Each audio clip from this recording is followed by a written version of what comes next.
नमस्कार anti special में आपका स्वागत है। मैं हूं आपके साथ दिव्यांशु जोशी। मध्य प्रदेश कांग्रेस ने विधानसभा चुनाव 2023 की तैयारियां तेज कर दी हैं। संगठन में कसावट लाने के लिए एआईसीसी के पदाधिकारी लगातार प्रदेश का दौरा कर रहे हैं। कांग्रेस सचिव और मध्य प्रदेश कांग्रेस के सह प्रभारी सीपी मित्तल और सुधांशु त्रिपाठी विभिन्न जिलों का दौरा कर रहे हैं। आज से लेकर 27 अप्रैल तक सीपी मित्तल बैतूल, होशंगाबाद और हरदा जिले का दौरा करेंगे, तो वहीं सुधांशु त्रिपाठी राजगढ़ और ग्वालियर जिले का दौरा करेंगे। दोनों नेता पूर्व प्रत्याशियों, जिला प्रभारी पदाधिकारियों, स्थानीय प्रदेश पदाधिकारी के साथ समीक्षा बैठक करेंगे। ब्लॉक अध्यक्ष, मोर्चा संगठन विभाग प्रकोष्ठ के जिला ब्लॉक अध्यक्ष और विधानसभा क्षेत्र के वरिष्ठ पदाधिकारी और कांग्रेस जिलों के साथ भी समीक्षा बैठक की जाएगी। एआईसीसी पदाधिकारियों के दौरे को लेकर मध्य प्रदेश कांग्रेस मीडिया विभाग के उपाध्यक्ष का बयान सामने आया है। एआईसीसी पदाधिकारी सारे प्रदेशों के दौरे कर रहे हैं। उन्होंने कहा कि सब चुनावी तैयारियों में जुटे हुए हैं, आगे तक की तैयारी है, संगठन को हम मजबूत करेंगे, बूथ तक जाएंगे। साथ ही साथ इस पर बीजेपी प्रदेश अध्यक्ष वीडी शर्मा का भी बयान सामने आया है। उनका कहना है कि उनको जो करना है करें, हमारी तैयारी पूरी है। विधानसभा चुनाव 2023 को लेकर के हमारी भी पूरी तैयारी है।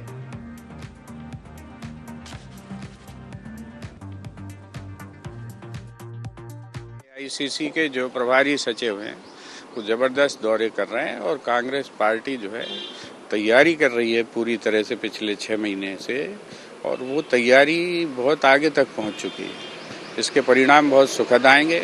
हमारी हर जगह जो है, जो हमारी संगठन जहां पर थोड़ा निष्क्रिय था, कमजोर था, वो सारी इकाइयां बन रही हैं और हम बूथ लेवल तक पहुंच जाएंगे। तो कहते हैं उनको जहां करना है वो करें, ये भाई उनका काम है। अब उत्तर प्रदेश में कितने पे लड़ते हैं मुझे पता नहीं, बंगाल के अंदर 0 हो गए, अब कितने लड़ेंगे पता नहीं, मध्य प्रदेश के अंदर भी कुछ भी कर लें, कुछ दिनों बाद जब परिणाम आएंगे 2023 के तो उनको पता लगा कितने पे लड़ेंगे और कितने पे नहीं लड़ेंगे।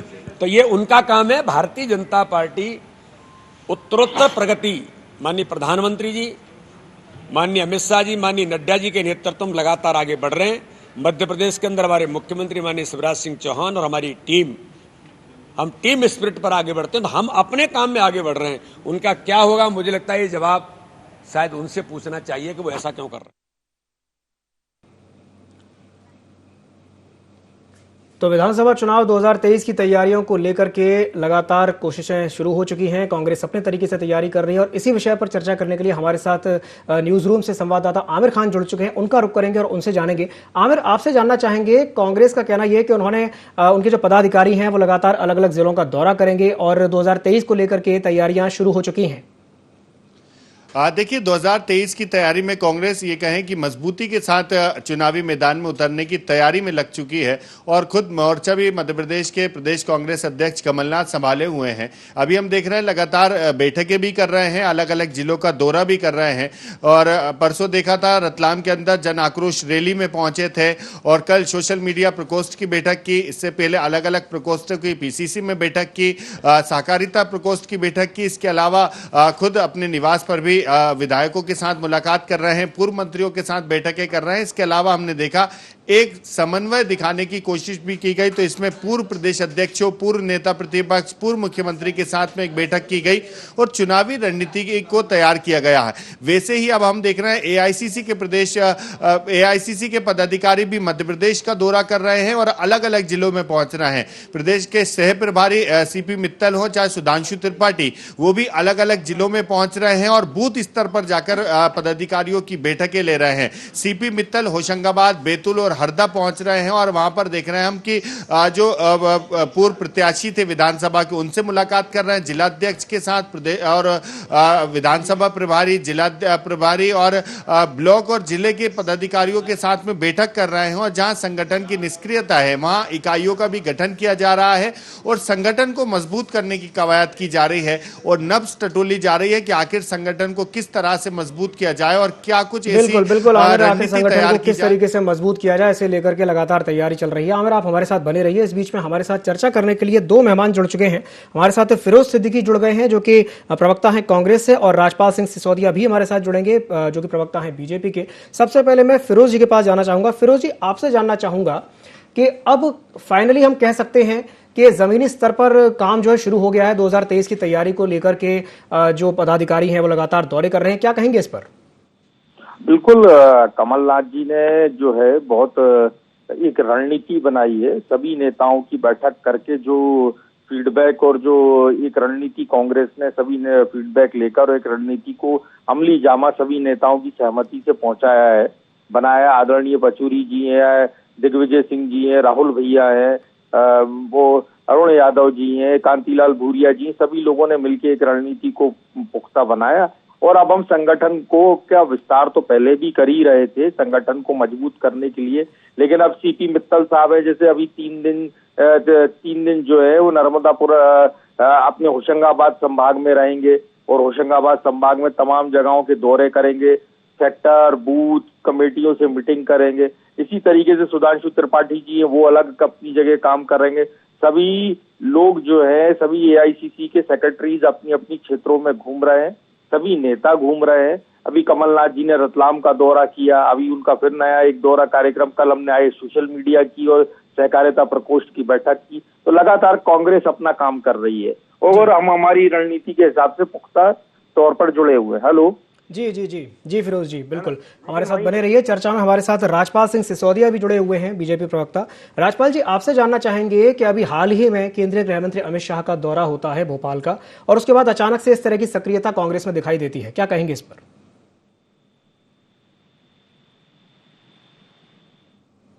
राजपाल जी, क्या आप मेरी आवाज सुन पा रहे हैं? लगता है राजपाल जी से हमारा संपर्क नहीं हो पा रहा है। एक बार फिर से फिरोज जी का रुख करेंगे। फिरोज जी, यही सवाल मैं आपसे पूछना चाहूंगा कि अभी हाल ही में केंद्रीय गृह मंत्री अमित शाह का भोपाल दौरा था, वो भोपाल आए थे और उसके तुरंत बाद इस तरह से अचानक से सक्रियता दिखाई दे रही है, तो इसे क्या कहा जाए? ये बिल्कुल अचानक नहीं है। आप देखिए, बहुत दिन पहले, अभी 15 दिन एक पखवाड़ा हो गया, कमलनाथ जी ने सभी नेताओं को बुलाकर एक बैठक की थी। हमने उसी में ऐलान किया था कि कमलनाथ जी के नेतृत्व में ही हम चुनाव लड़ेगी कांग्रेस पार्टी, वही हमारा चेहरा होंगे। फिर वो हमने कई सारे रणनीतिक फेरबदल की तरफ भी कवायद की है।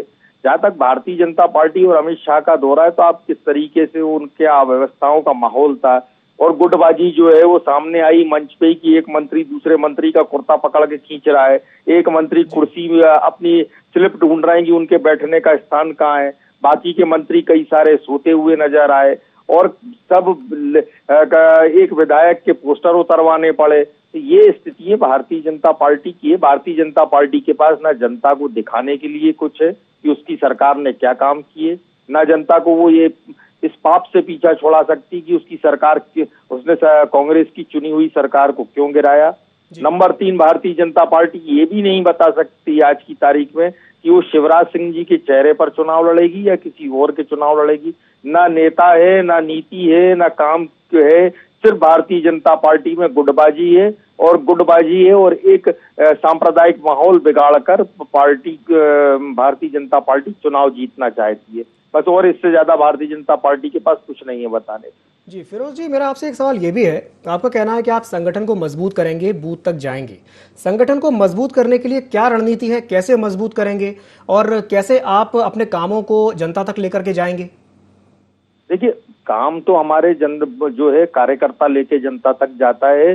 जो एक जनता और पार्टी के बीच में जो सेतु का काम करता है वो हमारा जमीनी कार्यकर्ता करता है। अभी रतलाम में कमलनाथ जी थे, उन्होंने सबको बस्ते दिए बूथ कार्यकर्ताओं को, वो बताया कि जिसके पास बस्ता नहीं होगा वो बैठक में नहीं रहेगा, यानी सिर्फ वही कार्यकर्ता रहेंगे जो बूथ सेक्टर और मंडलम के कार्यकर्ता है। और अभी उन्होंने उन पूरी बैठक करके उनके साथ एक बहुत विस्तार से चर्चा की। इसी तरीके से हम जैसे सीपी मित्तल जी घूम रहे हैं, वो भी इसीलिए घूम रहे हैं कि कार्यकर्ताओं से जगह जगह संपर्क हो रहा है, बातचीत हो रही है। जिला अध्यक्ष भी इसी ओर घूम रहे हैं, ब्लॉक अध्यक्ष भी घूम रहे हैं, सभी फ्रंटल ऑर्गेनाइजेशनों को, मोर्चा संगठनों को बोल दिया गया है कि आप, तो इस तरीके से हम, हमारे कार्यकर्ता तो कांग्रेस के पास पहले से ही थे, हमें उन सबको एकजुट करके एक माला में पिरोने का काम था, जिसको बाखूबी 2018 में कमलनाथ जी ने किया। और अब हम 2023 में और मजबूती के साथ जो लोग रह गए थे या कहीं जो कमजोरियां थी वो लेके और एक कार्यक्रम नीति, भारतीय जनता पार्टी की विफलता है और कमलनाथ जी के रूप में नेता का चेहरा लेके 2023 में मैदान में आएंगे और भारतीय जनता पार्टी को परास्त करेंगे। जी फिरोज जी, हमारे साथ चर्चा में बने रहिए। इस बीच में हमारे साथ एक और मेहमान जुड़ गए हैं चर्चा करने के लिए। हमारे साथ राजपाल सिंह सिसोदिया जी जुड़ गए हैं, जो कि प्रवक्ता हैं बीजेपी के। राजपाल जी, बहुत बहुत स्वागत है आपका ND24 में। नमस्कार, धन्यवाद। राजपाल जी, अभी अभी आपने फिरोज जी को सुना, उनका कहना यह है कि वो बीजेपी की असफलताओं को लेकर के जनता के बीच में जा रहे हैं, क्या कहेंगे इस पर? कौन जा रहा है? अभी मैं आज खंडवा में हूँ जी। भारतीय जनता पार्टी का एक कार्यक्रम है, उसकी कार्यशाला थी, उसको मैं यहाँ प्रशिक्षण करने देने आया था मास्टर ट्रेनर के रूप में जी। हम अभी आईटी के कार्यकर्ताओं को नीचे तक ट्रेन कर रहे हैं जी। तो मैंने यहाँ पूछा, पता करा कि यहाँ कांग्रेस के जिलाध्यक्ष कौन है, तो मालूम पड़ा कि चुनाव में अरुण यादव गुट के एक जिलाध्यक्ष हुआ करते तो उनको हटा दिया है। खरगोन, बुरहानपुर और खंडवा 3 जिलों के अभी तक जिलाध्यक्ष नहीं बने हैं, तो किसके दम पर जाएंगे? पार्टी के जिलाध्यक्ष ही नहीं है, पार्टी का संगठन ही तैयार नहीं हुआ है और ये 2023 का चुनाव जीतने की बात कर रहे हैं। तो ये तो कमलनाथ जी के मुंगेरी लाल के हसीन सपने हैं जो कभी पूरे होने वाले नहीं हैं। अगर कमलनाथ जी किसी काम में लगे हैं, किसी पे डिपेंड है, तो वो सिर्फ इस बात पे डिपेंड है, उनको फर्क नहीं पड़ता कि उनकी पार्टी की कमान अब पीके संभालने वाले हैं, उस पर वो डिपेंड नहीं है, ऐसा बयान देते हैं। वो डिपेंड है नकुल नाथ को मध्य प्रदेश की राजनीति में स्थापित करने में। दिग्विजय सिंह की बात करें तो वो डिपेंड है जयवर्धन सिंह को मध्य प्रदेश की राजनीति में स्थापित करना। तो ये जो बुजुर्गवार नेता है ये अपने अपने पुत्र मोह में अंधे हो गए हैं और ये उसी अंधकार में कांग्रेस के किसी भी नेता की तरफ ध्यान नहीं दे रहे हैं और इसी की वजह से भूपेंद्र सिंह जी जैसे नेता को, हमारे भारतीय जनता पार्टी के नेता को ये कहना पड़ रहा है कि कई सारे कांग्रेस के नेता, कई सारे कांग्रेस के विधायक कांग्रेस के नेतृत्व से खफा होकर दाएं बाएं होने की कोशिश कर रहे हैं। डूबते जहाज में से जिस प्रकार से लोग अपनी अपनी किश्ती लेकर अपने हिसाब से रवाना हो जाते हैं, ऐसे कांग्रेस के हालात मध्य प्रदेश में कमलनाथ जी ने कर दिए हैं। भाई फिरोज जी बात कर रहे थे कि हम जो है गांव गांव में सक्रिय, जगह जगह सक्रिय, किसके नेतृत्व में सक्रिय हो भाई? आप जिले में सक्रिय होने के लिए एक जिलाध्यक्ष की आवश्यकता लगती है। खंडवा में जिलाध्यक्ष नहीं है, बुरहानपुर में जिलाध्यक्ष नहीं है, खरगोन में जिलाध्यक्ष नहीं है, तो कहाँ सेनापति है? बिना सेनापति की सेना।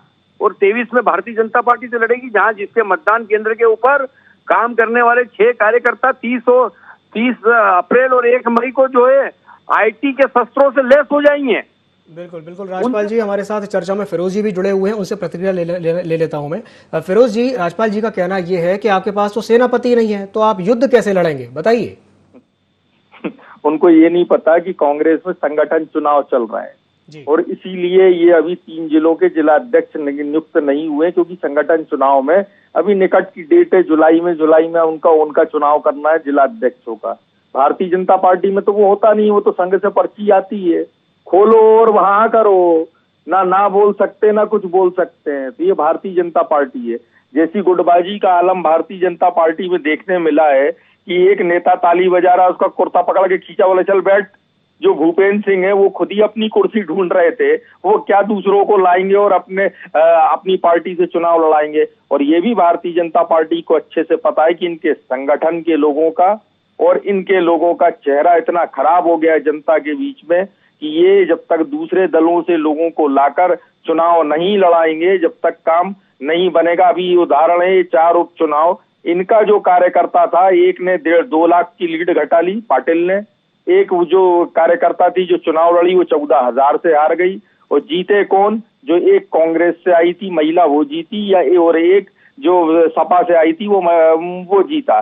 तो भारतीय जनता पार्टी तो फिराक में है कि दूसरे दलों के कार्य नेता मिल जाए तो हम उनको चुनाव लड़ा ले, नहीं तो ईडी है, आईटी है, मोदी जी की सीबीआई है, फिर मोदी जी के तमाम हथकंडे हैं, नहीं तो सीडी है। तो ये मोदी जी ने सिखाया है लोगों को। तो फिरोज जी, अभी राजपाल जी ने एक और बात कही थी, उन्होंने एक मुद्दा उठाया, उन्होंने कहा नेपोटिज्म जैसी चीज वहां देखने को मिल रही है कांग्रेस में, कि जो कमलनाथ हैं वो अपने बेटे नकुल नाथ को सेट करने में लगे हुए हैं, या जो दिग्विजय सिंह है वो जयवर्धन सिंह को स्थापित करने में लगे हुए हैं। आप इस बात से कितना इत्तेफाक रखते हैं? देखिए, जो भी है वो लोग चुनाव लड़ रहे हैं, चुनाव लड़के जीत के आ रहे हैं जी। इसको नेपोटिज्म भारतीय जनता पार्टी को नहीं लगता। ये विश्वास सारंग कौन है, कहाँ से आए? ये सकलेचा जी कहाँ से आए? ये आकाश विजयवर्गीय कहाँ से आए हैं? इससे पहले दीपक जोशी कहाँ से आए हैं? ये इस बात का। और ये बताएं कि अमित शाह के बेटे जय शाह ने कौन सी क्रिकेट खेली थी जो बीसीसीआई के अध्यक्ष बन गए? वो इनको ये राजनाथ सिंह के दोनों बेटों को टिकट दिया भारतीय जनता पार्टी ने, क्या मैं ये बात गलत कह रहा हूँ? कल्याण सिंह के बेटे को टिकट दिया, क्या ये मैं गलत कह रहा हूँ? वसुंधरा राजे का बेटा सांसद है, ये क्या मैं गलत कह रहा हूँ? और पूरी की पूरी विजया राजे सिंधिया का पूरा परिवार ही भारतीय जनता पार्टी में हो गया और अब तो तीसरी पीढ़ी चालू हो गई। तो भारतीय जनता पार्टी जो है, इनके कहने के दिखाने के दांत और हैं, खाने के दांत और हैं, बोलते कुछ हैं, करते कुछ हैं। बोलो ना कि आकाश विजयवर्गीय को बाहर निकालना है पार्टी से, ये काम का आदमी नहीं है। बोलो दीपक जोशी ये परिवारवाद से हम बिल्कुल दूर हो गए। बोले मोदी जी की ये बीसीसीआई के पद से जय शाह को हटाएंगे हम। ये कुछ बातें कहते हैं, कुछ करते हैं, कुछ नहीं करते। इनको जरूरत पड़ती है तो 75 पार का फार्मूला ले आते हैं और नहीं तो 75 पार का आदमी जो है युवा हो जाता है। बिल्कुल। फिरोज जी हमारे साथ चर्चा में राजपाल जी भी जुड़े हुए हैं। राजपाल जी, आपकी प्रतिक्रिया लेना चाहूंगा। वो कह रही हैं कि बीजेपी कहती कुछ है, करती कुछ है, क्या कहेंगे इस पर? जो कहते हैं वही करते हैं। अगर आकाश विजयवर्गीय जी का नाम लिया अभी मेरे मित्र ने, तो मुझे बोलना पड़ा, अदरवाइज वो विषय नहीं था। आकाश विजयवर्गीय अगर विधायक बनते हैं तो फिर उसी सीट पे कैलाश विजयवर्गीय जी चुनाव नहीं लड़ते मध्य प्रदेश में विधायक का, है ना। ऐसा नहीं होता है कि यहाँ माताजी कार्यकारी अध्यक्ष, बेटा राष्ट्रीय उपाध्यक्ष और बेटी राष्ट्रीय महासचिव, ऐसा हमारे यहाँ नहीं होता है। इसका जवाब तो ये हो गया। और दूसरी बात, अब आप आगे की सुन लो कि अभी वे कह रहे थे कि क्या भूपेंद्र सिंह जी खुद की सीट ढूंढ रहे थे। अरे भाई, हमारे यहाँ अनुशासन है कि कुर्सी के ऊपर जो नाम लिखा है उसी कुर्सी पे जाके बैठेंगे, चाहे वो मंत्री हो चाहे मुख्यमंत्री हो। आपके जैसे नहीं कि मंच तोड़ दे और कुर्सी फेंक दे उठा के, ये कांग्रेस के कार्यक्रमों में होता। हमारे यहाँ अनुशासन है और उस अनुशासन का अगर आप माहौल और मजाक उड़ाना चाहते हैं तो आप उड़ाते रहें, पर जो उस अनुशासन को देखता है वो हमारे अनुशासन और हमारे शासन से प्रभावित होता है और प्रभावित होकर फिर से हमें अवसर देता है। आज भारतीय जनता पार्टी की सरकार है देश के अंदर और राज्यों के अंदर, तो वो ऐसे ही नहीं है। आज हमने 1980 में जो यात्रा प्रारंभ की थी और जो वैचारिक अनुष्ठान हमने शुरू किए थे, जिन मुद्दों को लेकर हमने भारतीय जनता पार्टी बनाई थी, उन मुद्दों को सेवा के माध्यम से सरकार में आने पे हमने पूरा करने का काम किया। चाहे 370 हटाने की बात हो, चाहे राम मंदिर की बात हो, चाहे तमाम वो मुद्दे अंत्योदय के हितग्राहीमूलक योजनाओं के, जिनको लेके हमने राजनीति की यात्रा प्रारंभ करी थी। अगर अवसर दिया जनता ने हमें और अब सरकार में भेजा, तो हमने उन मुद्दों को, उन विश्वास करके जिनने हमें सरकार सौंपी थी, उनको उनके विश्वास से खरे उतरने का काम किया। राजपाल जी, क्या आप ये कहना चाहते हैं कि कांग्रेस में अनुशासन है ही नहीं? बिल्कुल अनुशासन नहीं है कांग्रेस में। अगर अनुशासन होता तो आज 3 जिलों के जिलाध्यक्ष को मिड टर्म में हटाते थोड़ी। खंडवा, बुरहानपुर और खरगोन के इसलिए हटा दिए कि वो अरुण यादव के लोग थे और अरुण यादव जो है जयवर्धन सिंह के रास्ते में और नकुल नाथ के रास्ते में सबसे बड़ा रोड़ा है। सीधा सीधा समझ में आता है। जी फिरोज जी, आपकी प्रतिक्रिया ले लेता हूं। वो कह रही हैं कि कांग्रेस में अनुशासन है ही नहीं, क्या कहेंगे इस पर? नहीं, अनुशासन भारतीय जनता पार्टी में मंच पे देखा आपने कैसे कुर्ता पकड़ के खींचा, बैठ नीचे बैठ। दूसरे मंत्री सो रहे थे, इतने बड़े लीडर का भाषण चल रहा है, मंत्री सो रहे हैं, ये अनुशासन है। एक विधायक ने जानवर बना दिया अमित शाह को, तो उनके पोस्टर उतरवा दिए। और गुटबाजी का आलम ये है कि केंद्रीय मंत्री ज्योतिरादित्य सिंधिया का एक फोटो दिखा आपको, कैलाश विजयवर्गीय का एक फोटो दिखा आपको। बताइए, सिर्फ मामा और मामा की फौज और मामा के साथ के लोग और एक नरोत्तम भैया, वो अलग अपनी उनकी चल रही थी। तो अनुशासन भारतीय जनता पार्टी में है, हमारे यहाँ कहाँ अनुशासन है? ये तो ऐसी गुटबाजी में बिल्कुल टुकड़े टुकड़े टुकड़े टुकड़े होके पूरी पार्टी अलग अलग हो गई है। तो भारतीय जनता पार्टी के पास अपना बताने के लिए कुछ नहीं है। 370 हटी नहीं है, वो सुप्रीम कोर्ट में उसका मामला चल रहा है। राम मंदिर जो है वो सुप्रीम कोर्ट ने बनाया, भारतीय जनता पार्टी का कुछ नहीं है उसमें।